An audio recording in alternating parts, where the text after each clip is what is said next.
วันนี้เอลินจะมากินอย่างขนมปังเตโซกับข้าวต้มเป็นบ่กินเป็นอาหารเช้าเลยมันนะ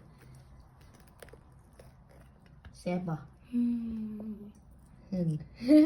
ระหว่างไส้มันหล่นลงตังขึ้นจับตังขึ้นบานล่ะอาหารเช้ามื้อนี้เป็นขนมบรรดาปังเตโซกับข้าวต้มกินข้าวแล้วกินหวาน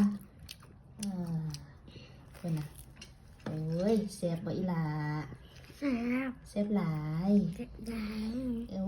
ตกตังเลยขอโทษเด้อไปขอโทษจ้าใจจะปิดโรงเรียนละ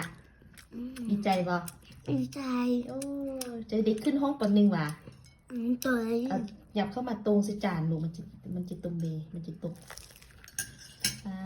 เถอะแปรงเอาปะไว้ทางนอกมือหนึ่งเห็ดมือหวานบะท่าใส่ตู้เย็นแต่ยังกรอบแซ่บอยู่บ่ถ้าเอาใส่ตู้เย็นแล้วก็ต้องเอาออกมาอุ่นเตาแอร์ไฟเยอะนิดนึงให้มันกรอบขึ้นนิดนึง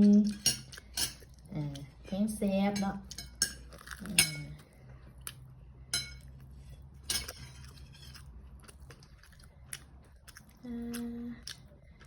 อาหารเช้าพิเศษเลยว่ะอิ่มบอกกินอันเดียวบอกอิ่ม ยังกินข้าวต้มบ่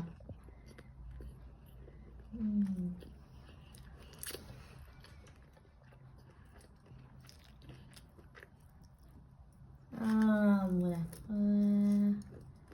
เองก็บ่เองก็บ่ก็สุดยอดเอาไข่ข้าวต้มมึงดูมันนี่ไข่เป็นบ่เห็ดเป็นบ่ข้าวต้มยังเอลินเห็นมักข้าวต้มมักกล้วยง่ายขึ้นลูกง่ายขึ้นเอาออกขึ้นทางนี้บ่แม่นเอาข้อมปีนตุกเนตว่าล่ะข้าวต้มยังลูกมักข้าวต้มมักกล้วยเห็ดข้าวต้มมักกล้วยกับข้าวต้มอันน่ะเผือกไส้เผือกอันนี้ไส้กล้วยเอลิทพุ่นมักกินไส้เผือกนะน่าแซ่บบ่แม่เอาบวงตักกินมานี่เถอะเป็นอาหารลาวปันเซาบ่กินอาหารลาวปันเซาเลยเนาะอาหารเซานี่เป็นอาหารลาวเด้อมื้อนี้เนาะ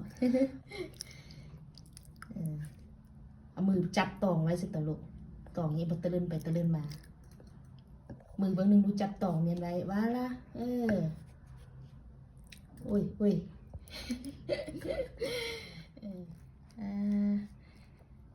แซ่บเนาะเบิ่งเป็ดข้าวต้มใส่ถั่วดำพร้อมแซ่บบ่ลูก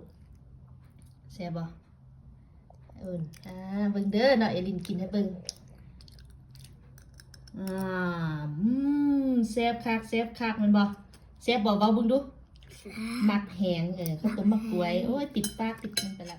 เอลิสก็จิมากินข้าวต้มคือการเอลิสดิมักแหงข้าวต้มไส้เผือกนี่นะไข่เนี่ยได้ไข่เป็นบ่เป็นเลยเนาะมาแม่เป็นมาแม่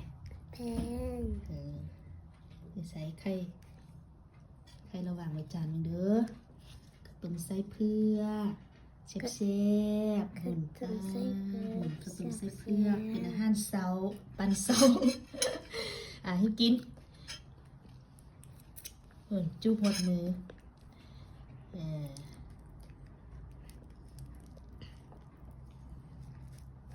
ใส่เผือกเน้นจับตองไว้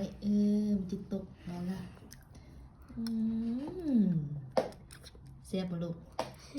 หมักแหงข้าวต้มไส้เผือกเอลิทเด้อเนาะแซ่บคักเอากินตึ้งคำหนึ่ง